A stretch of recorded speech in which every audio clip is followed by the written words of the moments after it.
Shalom, saudara yang berbahagia dan disayang Tuhan Yesus.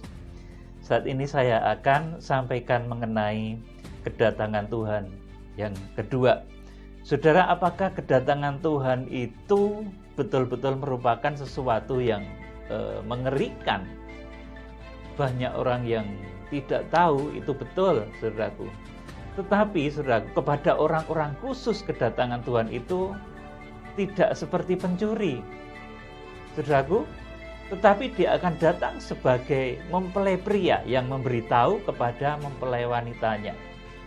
Saudara, dalam Matius pasal 24 ayat 37 dan selanjutnya di sana digambarkan bahwa kedatangan Tuhan itu, kedatangan anak manusia, kedatangan Tuhan Yesus itu seperti zaman Nuh.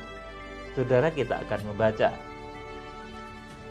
Sebab sebagaimana halnya pada zaman Nuh, demikian pula halnya kelak pada kedatangan anak manusia.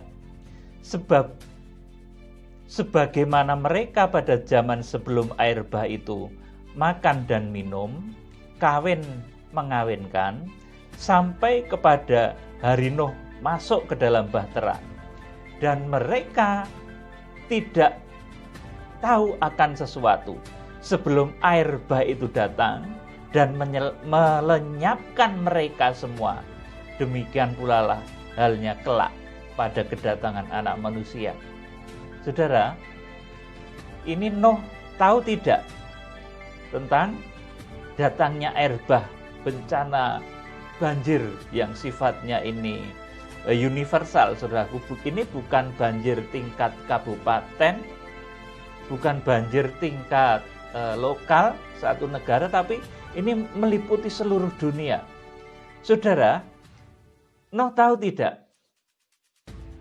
Nuh tahu, saudaraku. Yang tidak tahu adalah mereka yang berada di luar rencana Tuhan pada saat itu. Mereka yang tidak ikut membangun bahtera pada saat itu. Karena Nuh tahu, saudaraku, oleh karena itu dia membuat bahtera, diperintah oleh Tuhan untuk siap-siap bikin bahtera. Saudara, jemaat-jemaat Kristen akhir zaman yang disebut sebagai mempelai wanita anak domba Allah, ini juga akan mendapatkan perlakuan sama, saudaraku, seperti ketika zaman Nuh, saudaraku. Di sini dikatakan, sebab sebagaimana pada zaman Nuh, demikian pula halnya kelak pada kedatangan anak manusia. Sebab sebagaimana mereka pada zaman sebelum air bah itu makan dan minum, kawin dan mengawinkan, sampai kepada hari Nuh masuk ke dalam bahtera. Dan mereka tidak tahu akan sesuatu sebelum air bah itu datang dan melenyapkan mereka semua. Demikian pula lah halnya kelak pada kedatangan anak manusia. Saudara, jadi Nuh tahu, saudaraku, kedatangan air bah itu, saudaraku, kedatangan bencana massal yang akan melanda seluruh muka bumi. Oleh karena itu Tuhan perintahkan membuat bahtera. Demikian pula, saudaraku, kita di akhir zaman, saudaraku, karena kita, saudaraku, terprogram menjadi mempelai wanita anak domba Allah. Lewat pembukaan rahasia kitab Wahyu, kita diajak membangun bahtera. Sekalipun untuk hari H kedatangan Tuhan Yesus Kristus, itu nanti hanya dikatakan, saudaraku, pada satu ketika, saudaraku, ketika masanya sudah betul-betul, saudaraku, akan terjadi. Saudara, Nuh ini di dalam kitab Kejadian pasal yang ke-7, saudara, kalau membaca di sana, Nuh itu tahu 7 hari sebelum air bah itu menenggelamkan seluruh muka bumi, membinasakan semua manusia, bahkan juga, saudaraku, hewan-hewan yang tidak ikut dibawa ke dalam bahtera. Juga tumbuh-tumbuhan, mungkin ada yang mati juga pada saat itu karena banjir ini bersifat dunia. Saudaraku yang dikasih Tuhan, jadi Nuh ini tahu kapan saatnya banjir besar air bah itu akan menenggelamkan semua manusia. Yang tidak tahu siapa, saudaraku? Yang tidak tahu mereka yang tidak ikut membangun bahtera. Mereka tidak percaya, mereka mengolok-olok, saudaraku, tidak ikut membangun bahtera.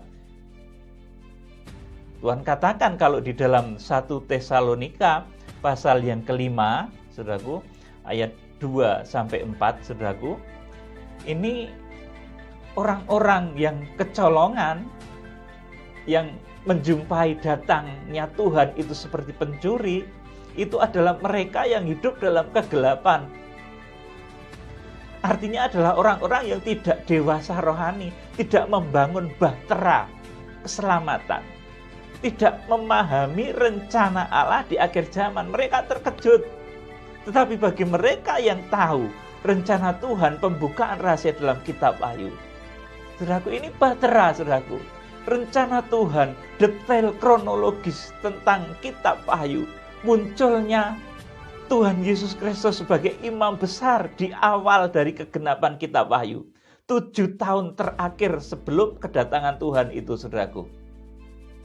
Itu, saudaraku, Tuhan Yesus tampil sebagai imam besar. Kemudian dia memegang 7 bintang. Artinya dia memakai 7 orang hamba Tuhan untuk menjadi pelaksana api kegerakan akhir zaman. Saudara, kalau dulu itu Nuh itu diberitahu 7 hari sebelum air bah itu terjadi, saudaraku. Tetapi nanti mempelai wanita anak domba Allah akan paham 7 tahun sebelum kedatangan Tuhan Yesus Kristus itu akan ada satu kegerakan kitab Wahyu, kegerakan yang besar yang dipimpin oleh Tuhan Yesus Kristus sendiri yang tampil sebagai imam besar. Ibaratnya begitu, saudaraku, dia siap menjadi jurumudi dari bahtera kegerakan ini. Dan arsitek-arsitek yang membangun bahtera keselamatan akhir zaman ini adalah tokoh-tokoh yang disebut sebagai 7 bintang yang digenggam di tangan kanan Allah. Wahyu pasal 1 ayat yang ke-16, bintang itu hamba-hamba Tuhan yang memberi petunjuk kepada orang banyak. Saudaraku, bintang itu merupakan petunjuk, hamba-hamba Tuhan yang memberi petunjuk. Saudaraku yang dikasih Tuhan, jadi kembali pada topik, saudaraku, bahwa seperti pada zaman Nuh, kedatangan Tuhan Yesus Kristus itu, saudaraku, dia tidak datang seperti pencuri. Ingat baik-baik ini, saudaraku, kepada mempelainya itu dia tidak datang seperti pencuri, tetapi seperti mempelai pria. Pernah saya sampaikan kalau seorang mempelai pria itu akan memberitahu kapan dia datang kepada mempelai wanitanya meskipun tengah malam, meskipun dini hari. Mempelai pria itu akan kasih tahu. Saudara, kita akan baca 1 Tesalonika 5 ayat 2-4. Karena kamu sendiri tahu benar-benar bahwa hari Tuhan datang seperti pencuri pada malam.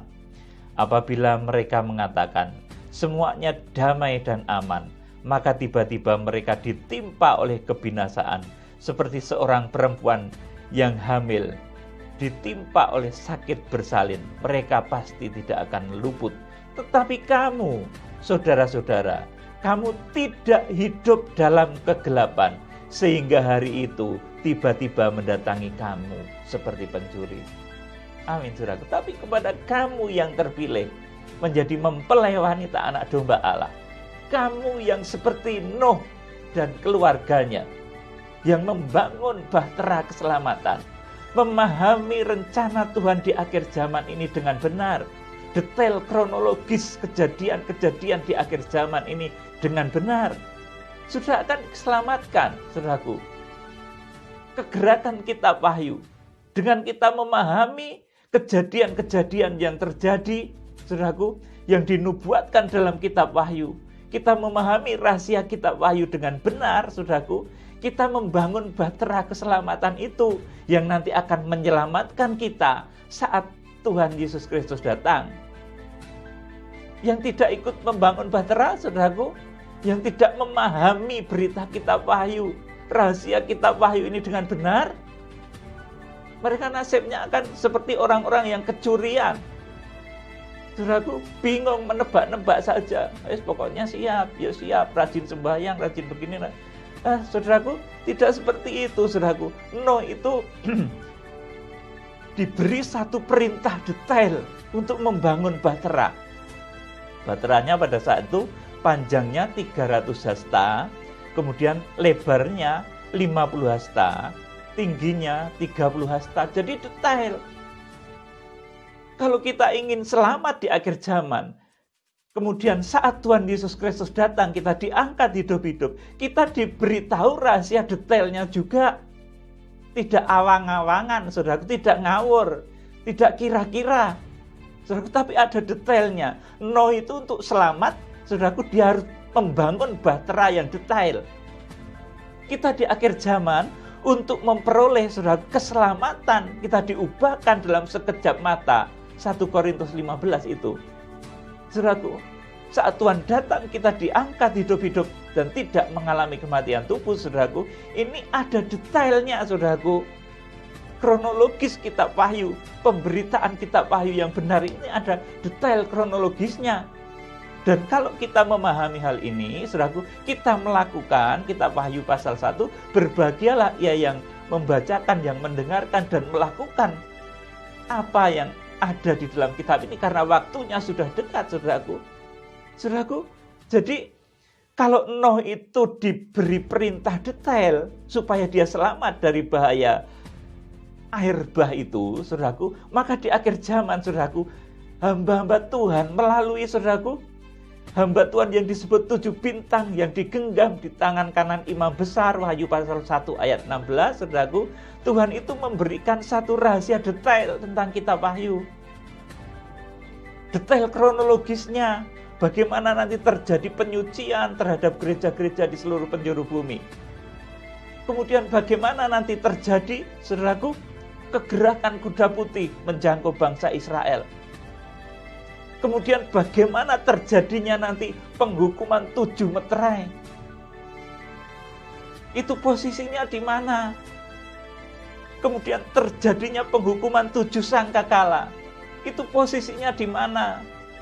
Kemudian terjadinya penghukuman 7 cawan murka Allah. Itu posisinya di mana? Dan gereja, jemaat-jemaat terpilih sedang di mana? Sedang melakukan apa? Semuanya detail, saudaraku. Perang dunia ketiga itu nanti di mana, saudaraku? Di dalam 7 tahun terakhir ini semuanya dijabarkan detail. Seperti bahtera yang dibangun oleh Nuh itu detail. Nuh tidak ngawur membangun bahtera itu.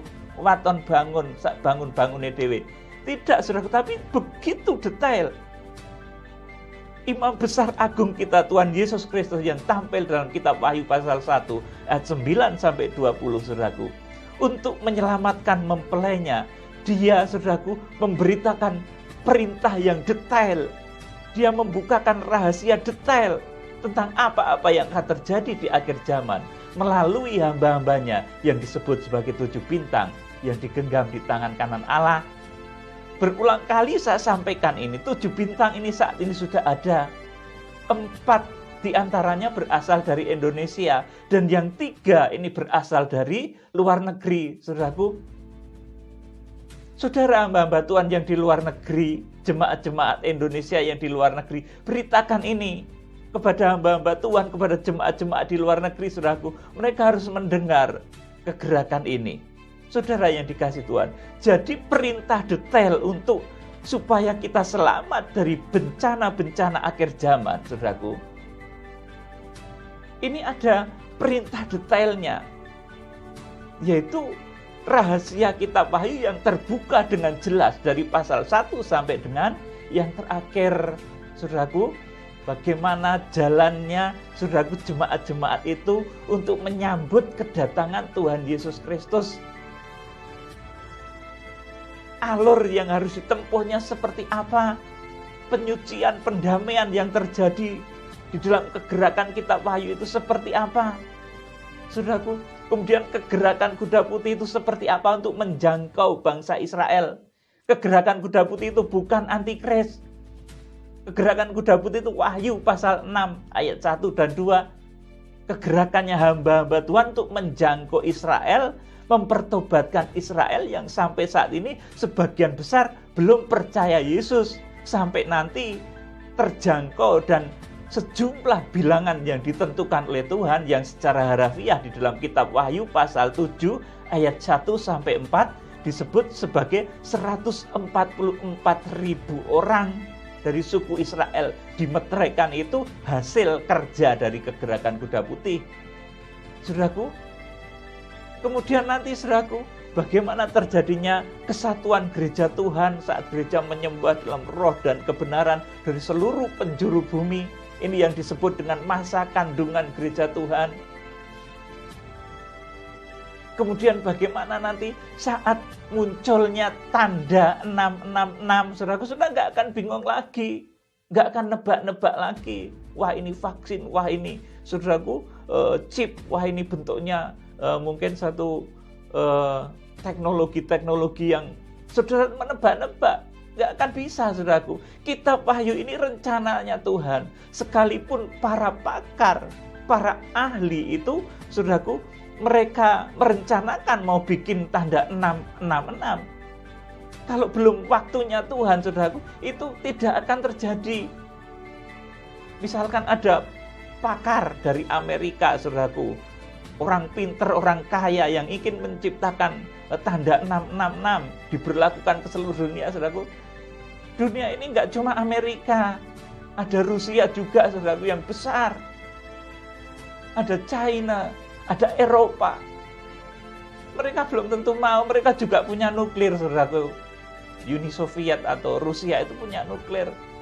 Cina juga punya nuklir, jadi nggak bisa sembarangan. Misalkan Amerika karena dijuluki negara adik kuasa, kemudian mau bikin semacam, nggak bisa, saudaraku. Kalau belum rencana Tuhan, itu tanda 666 itu nggak akan jadi. Jadi saudara tenang. Isu mengenai vaksin dan lain sebagainya, saudara tenang. Saudara, semuanya nanti itu akan ada detail kronologisnya. Sekarang kita sampai di mana, saudara, kita tahu, saudaraku. Nanti pada awal masuk dari 7 tahun terakhir itu ada tanda dulu, saudaraku. Tandanya itu, saudaraku, tampilnya pelayanan imam besar agung yang dahsyat. Dengan dia mengutus hamba-hambanya yang disebut sebagai 7 bintang yang digenggam di tangan kanan imam besar, Wahyu pasal 1 ayat 16. Itu tandanya begitu dahsyat. Seperti saya sampaikan, kalau dulu kegerakan hujan awal rasul-rasul itu mujizat-mujizat besar. Saudaraku, Paulus itu, saudaraku, kainnya, sapu tangannya, gombalnya itu, saudaraku, bisa sembuhkan orang. Orang ditumpangi sapu tangannya itu bisa sembuh sakit penyakitnya, roh jahat keluar. Petrus itu berjalan, saudaraku, orang-orang yang kena bayangannya sembuh. Saudara, kalau nanti ada tanda seperti ini, saudara perhatikan baik-baik. Melalui kuasa Allah yang dahsyat. Kalau dulu itu Petrus berjalan bayangannya saja, saudaraku. Tapi nanti di akhir zaman itu Roh Kudus dicurahkan double porsi.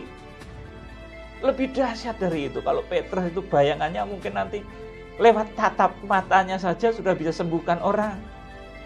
Sudah melihat khotbah saya, misalkan saat dipilih Tuhan begitu, saudaraku, sudah melihat lewat khotbah saja, saudaraku, ada transfer kekuatan, saudara, yang sakit disembuhkan luar biasa. Saudaraku, karena yang harus kita jamah, yang harus kita sembuhkan, yang harus kita pulihkan, yang harus kita satukan, kita kuduskan itu ratusan ribu, bahkan jutaan, puluhan juta jemaat-jemaat Kristen akhir zaman. Kalau pelayanan kita terlalu konvensional seperti zaman Petrus dahulu, saudaraku, nanti kita tidak akan bisa menjangkau seluruh bumi. Kesuwen, saudaraku, nanti harus bagi-bagi sapu tangan, saudaraku. Seperti Paulus dulu, saudaraku, bagi-bagi sapu tangan. Nah, nanti bisa habis nanti kainnya, bajunya diminta sekalian, saudaraku, untuk ditumpangkan ke orang. Kalau harus menjalani setiap orang, kemudian orang menunggu bayangannya Petrus lewat, saudaraku, nanti kesuwen. Dunia itu luas sekali, jutaan orang yang akan kita selamatkan, saudaraku. Kegerakan akhir zaman akan dahsyat sekali. Lihat mata saya, nanti begitu saudaraku kurang lebihnya. Tatap mata saya. Dalam nama Yesus, engkau disembuhkan dari penyakitmu. Dalam nama Yesus engkau diberkati. Terjadilah seperti itu. Kalau itu sudah terjadi, saudaraku, nanti itu awal dari kegerakan kitab Wahyu. Saudaraku, hamba-hamba Tuhan juga mulutnya nanti, saudaraku, berpengaruh kepada alam raya, kepada gempa bumi, kepada meteor-meteor yang jatuh. Saudaraku, setiap ucapan nubuatnya nanti digenapi dengan luar biasa, saudara. Maka itu tanda masuk dari pelayanan imam besar di akhir zaman. Kalau itu sudah terjadi, saudara harus siap-siap seperti Nuh. Saudara yang dikasih Tuhan, kalau Nuh tadi diberitahu harinya itu 7 hari sebelum air bah itu terjadi. Saudara, tapi di dalam kitab Wahyu ini, Tuhan Yesus Kristus akan tampil sebagai imam besar itu 7 tahun terakhir sebelum kedatangannya di awan-awan. Dia tampil sebagai imam besar yang memimpin. Saudara, Ibrani katakan kita memiliki imam besar yang demikian luar biasa, yang melintasi semua langit. Saudaraku, dan imamat dari penyucian yang dilakukan oleh imam besar itu diberikan kepada hambanya yang disebut 7 bintang yang digenggam di tangan kanan imam besar. Wahyu pasal 1 ayat 16. Jadi Tuhan tampil sebagai imam besar agung. Ini tidak kelihatan secara fisik, tetapi dia mempercayakan pelayanan imam besar agung ini kepada hambanya yang disebut sebagai 7 bintang yang digenggam di tangan kanan imam besar agung. Wahyu pasal 1 ayat 16. Saudaraku, imam besar agung kita Tuhan Yesus Kristus, saudaraku, yang digambarkan dahsyat di Wahyu pasal 1 ayat 9 sampai 20. Saudara baca, dahsyat sekali penampilan Tuhan di sana. Dan dia memakai tangan kanannya 7 bintang yang digenggam di tangan kanan imam besar agung kita. Saudara, karena kedatangannya secara fisik yang akan dilihat semua orang, akan melihat di awan-awan, itu adalah di Wahyu pasal 19 ayat 6 sampai 9. Itu bahasanya juga disebut sebagai perjamuan malam kawin anak domba Allah. Kenapa perjamuan malam kawin anak domba Allah, saudaraku? Pada saat itu, saudaraku, ini bahasa dari pengadilan kursi Kristus, bema Kristus.